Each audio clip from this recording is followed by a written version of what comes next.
Fala galera, tudo certo moçada, tudo tranquilo? Aqui é o Wanderson A7 do canal Química Tonight. Galera, eu vou resolver para vocês nesse vídeo as questões de número 6 a 10 da prova de conhecimentos específicos da UEPG, vestibular de outono de 2022. Bora lá? Partiu Química na veia, número 6 diz assim: considere a equação e o gráfico que demonstra o caminho energético da reação, representados a seguir, e assinale o que for correto. Então, a reação genérica que você tem é A mais B, produzindo C mais D. Tudo bem? Tranquilo?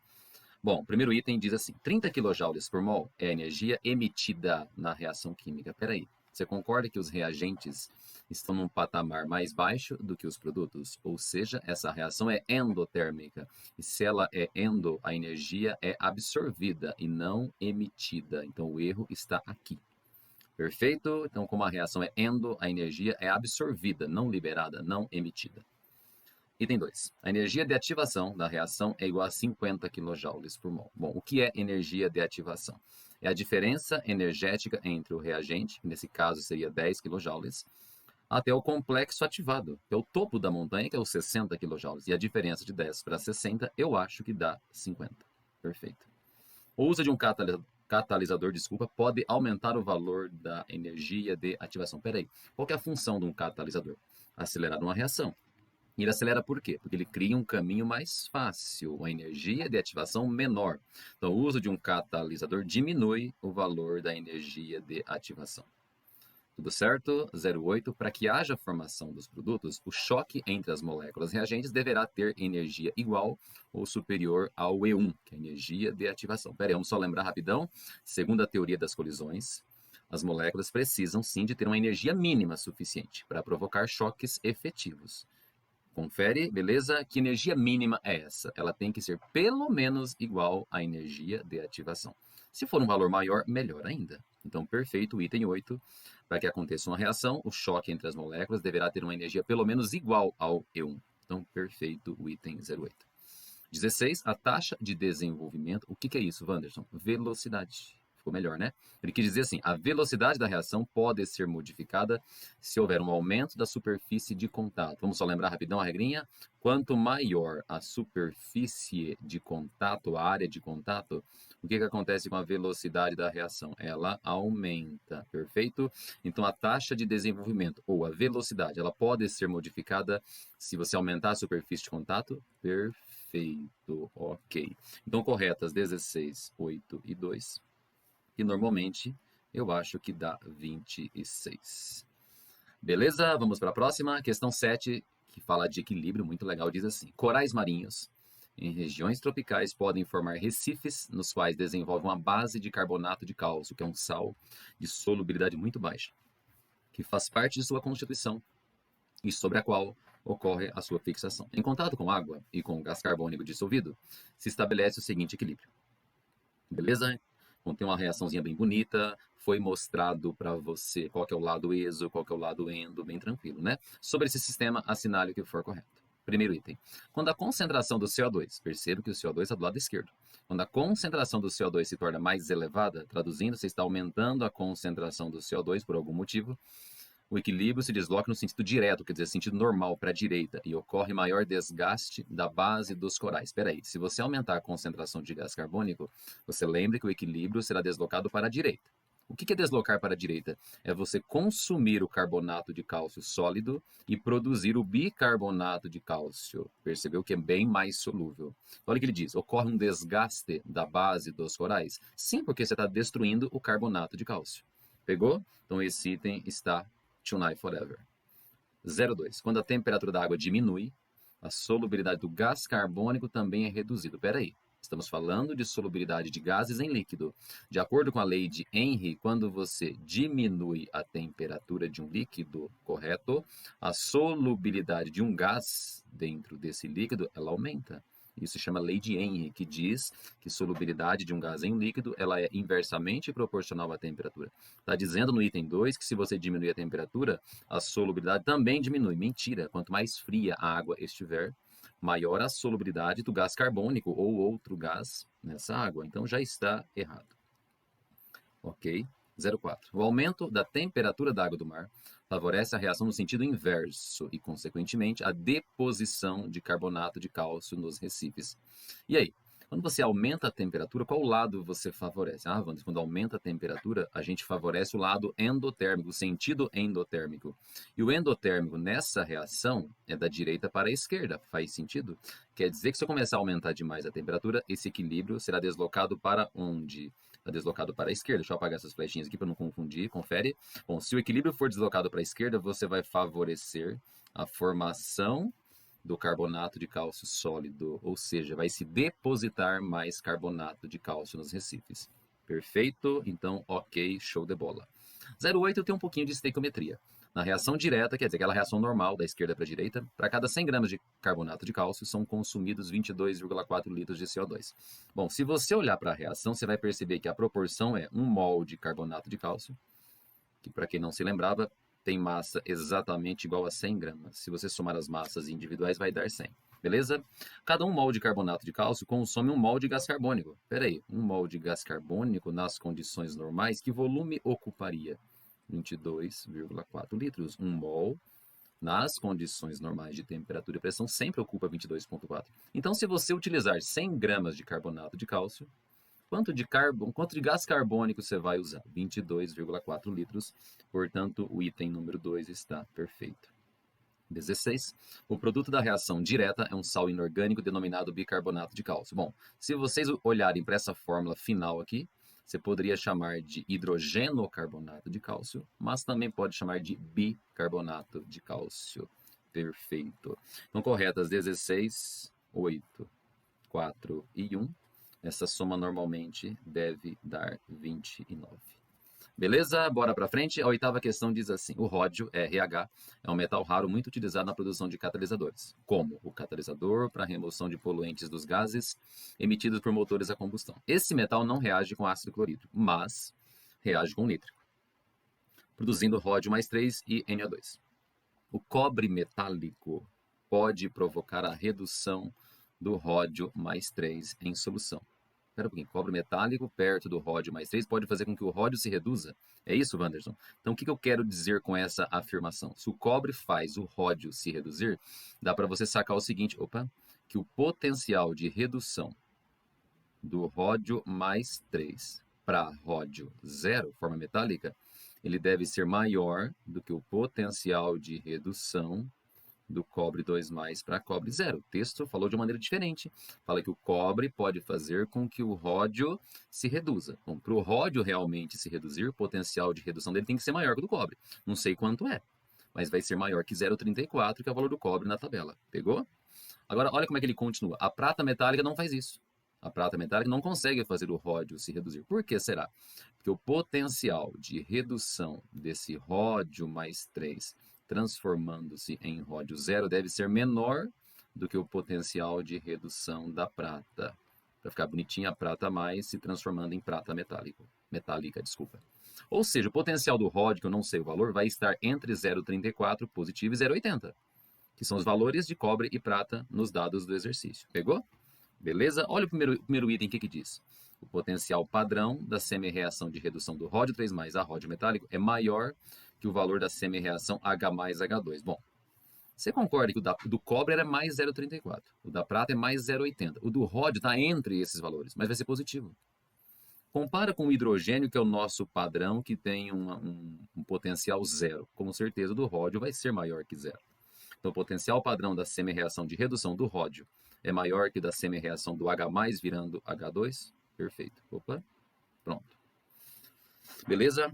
Tudo certo? A2. A espécie ródio mais 3, ela é mais oxidante, ou seja, sofre redução, né? Mais fácil, do que o cobre metálico. Bom, tem uma dica no exercício que fala o seguinte, que o cobre metálico pode fazer com que o ródio 3+ se reduza. Se você quiser escrever o processo espontâneo disso, seria alguma coisa assim, o ródio mais 3, quando ele está perto do cobre metálico, esse ródio se reduz.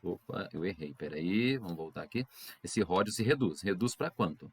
Reduz para RH com NOx 0. E o cobre? O cobre se oxida. Ele viraria que tipo de cobre? Nesse caso, o mais 2. Você percebeu que o ródio mais 3 está se reduzindo. E quem se reduz é um agente oxidante. Confere? Beleza? Tanto que ele provoca a oxidação do cobre metálico, ok? Então a espécie ródio 3+, por estar sofrendo redução, é um agente oxidante. Frente ao cobre, ela funciona realmente como um agente oxidante. Pronto.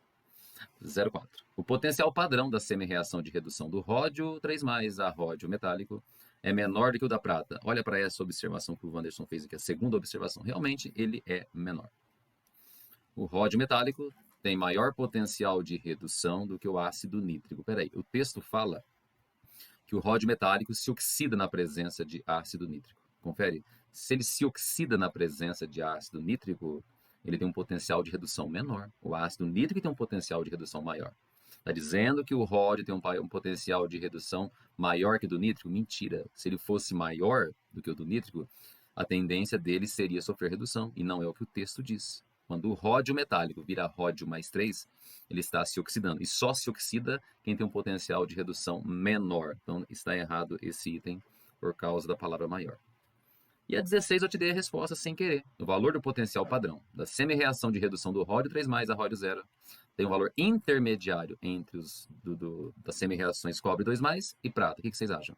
O do ródio é maior que o do cobre, mas menor que o da prata. Então, um valor intermediário. Está perfeito o último item. Como a 8 é a única incorreta, eu acredito que essa soma deva ser 23. Bora para frente. Número 9, que fala de inox de novo, só que misturado com orgânica agora, né? O ácido ascórbico, C6H8O6, que você chama inclusive de vitamina C, é um antioxidante que protege nosso corpo contra a ação de radicais livres. Por que ele é um antioxidante, Wanderson? Porque ele se oxida. É estranho falar isso, né? Ele se oxida protegendo outros materiais ou outras substâncias. Beleza, ele protege nosso corpo contra a ação de radicais livres, apontados como os grandes responsáveis pela aceleração do envelhecimento e pelo desenvolvimento de doenças como câncer. Considere a reação de oxirredução que ocorre em nosso estômago, listada abaixo, e assinale o que for correto. Bora lá? O número de oxidação, o NOx, do átomo de nitrogênio diminuiu. Vamos ver. Onde tem nitrogênio? Antes da flecha, tem nitrogênio no NO2, que é um ânion denominado nitrito. Depois da flecha, você tem nitrogênio onde? Numa substância de fórmula NO. Perfeito? Deixa eu trocar de cor aqui para não confundir. No nitrito, a carga do nitrogênio é mais 3. Beleza? No NO, a carga do nitrogênio ela é mais 2. Bom, de 3 para 2 está havendo uma redução com ganho de um elétron por formulinha dessa, por nitrogênio. Ok? Beleza? Então, voltando para o exercício. O NOx do nitrogênio diminuiu? Sim, de 3 para 2. O composto NO2-, que é o nitrito, está atuando como agente oxidante. Peraí, o que está acontecendo com o nitrogênio do nitrito? Sofrendo redução. Portanto, esse nitrito, a fórmula completa, é um agente oxidante. Perfeito. O reagente C6H8O6, também chamado de vitamina C, aliás, também é chamado de vitamina C, o Wanderson falou isso agora há pouco, e o produto C6H6O6 é a sua forma reduzida. Quando você olha para o C6H8O6, transformando-se em C6H6O6, o que está acontecendo? Wanderson, você está perdendo hidrogênio. Quando você perde hidrogênio ou ganha oxigênio, você está oxidando. Então, se você perdeu hidrogênios de uma fórmula para outra, é porque você está sofrendo, em química orgânica, oxidação. Então, C6H6O6 é a forma oxidada, não a forma reduzida. Aliás, esse é o princípio de antioxidante da vitamina C. Ela se oxida para não deixar com que alguma substância que esteja por perto sofra oxidação. Então, melhor você sacrificar ela do que oxidar outros materiais. Pegou? Então, está errado esse item. Na reação, o composto C6H8O6 é oxidado. Acabei de dizer. De C6H8O6 para C6H6O6 está perdendo hidrogênio. Perder hidrogênio ou ganhar oxigênio significa oxidação. Então, está perfeita a assertiva 08. E a saideira diz assim, 16. O número de elétrons transferidos é 2. Espera aí. Se você olhar para essas cargas que o Wanderson desenhou aqui, ó, o nitrogênio, por exemplo, ele era mais 3, ele caiu para 2. Quer dizer que cada nitrogênio ganhou um elétron, só que na sua reação são 2 nitrogênios de cada lado. Ah, então não é um elétron só envolvido? São 2. Então está perfeito, beleza? O nitrogênio ganhou 2 elétrons, no total, automaticamente, a vitamina C deve ter perdido esses 2 elétrons. Então o número de elétrons transferidos de um lado para o outro é igual a 2. Ok. Como a 0,4 está errada, eu acho que essa soma deve dar 27. Beleza? E nesse vídeo, vou fazer até o exercício número 10 apenas, tá bom? Aí os outros 5 exercícios você vai assistir num outro vídeo aqui no canal. Bora lá? Número 10. Sais pouco solúveis formados pelo ânion cromato têm várias aplicações práticas, como pigmentos em tintas e em películas para proteção do aço contra a corrosão.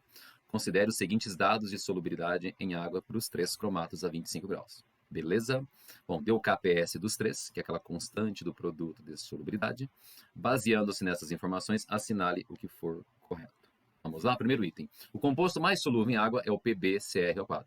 Wanderson, é só olhar para o KPS? Não, nem sempre dá certo. Principalmente por causa do primeiro sal, que tá aí, que ele tem uma dissociação um pouco diferente dos outros dois. Eu vou desenhar para você bonitinho, tá bom? Ó, o que acontece quando o Ag2CrO4, que é o cromato de prata, ele se dissocia? Produz o quê? Produz 2 Ag+, duas pratas iônicas, mais o quê? Um íon, um ânion, que é chamado de cromato menos 2 ou 2 menos. Tudo certo? Beleza? Bom, a primeira coisa que você faz quando você quer calcular a solubilidade é escrever a expressão do KPS. Bora lá? Como é que seria o KPS desse sal? Concentração de produto. Não precisa colocar o reagente porque ele é sólido, lembra? Então você faria assim: concentração da prata mais elevada ao quadrado vezes. Quem que é o outro produto seu? O CrO4 menos 2 elevado a 1 mesmo. Fechou? Tranquilo? Só que o problema é que você não sabe quanto tem nem de prata e nem de cromato. Só que dá para pensar o seguinte: se você disser que x mols de cromato de prata se dissocia, dá para dizer o seguinte, que eu tenho 2x de prata mais e eu tenho x de cromato menos. Faz sentido? Então é o seguinte, o valor do KPS você sabe, 9, vou colocar redondinho aqui, 10 elevado a menos 12. Qual que é o valor da concentração da prata? 2x, só que é 2x ao quadrado. Confere, ó, 2x elevado ao quadrado, que eu acho que dá 4x ao quadrado. Qual que é a concentração do cromato? X, só x, acabou. Beleza? Onde que nós vamos chegar? 9 vezes 10 elevado a menos 12, que é igual a 4x ao cubo. Perfeito? Então, você vai passar o 4 dividindo para o outro lado. Eu acho que esse x vai dar. Aliás, o x ao cubo vai dar 9 dividido por 4, dá 2,25. Vezes 10 elevado a menos 12. O que nós vamos fazer agora? Tirar a raiz cúbica. Raiz cúbica vai dar bem aproximado, tá? Raiz de 2,2 vai dar cerca de 1,3, bem aproximado mesmo. A raiz de 10 elevado a menos 12 vai dar 10 elevado a menos 4, o quê? Mol por litro.